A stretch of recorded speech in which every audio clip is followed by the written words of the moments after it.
Kung mo pwede takasan! Dito! Wala! Wala ako! Hindi mo takasan!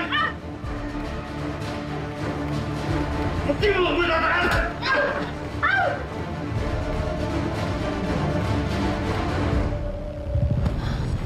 Kaya si ate.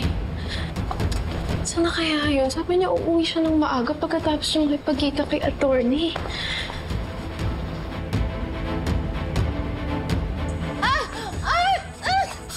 Bitawan mo ako! Walang iyak ka! Bitawan mo ako! Lalo hindi kita pwedeng iwan. Ano ba gagawin ko para mapansin mo, ha? Tinulungan na kita! Nilabang kita! Ano ba kailangan ko? Hindi mo matuturuan ang puso ko kung sinong mamahalin ko! Lalo na sa isang katulad mong halimaw! Pinagkatiwalaan kita, Adrian, pero masama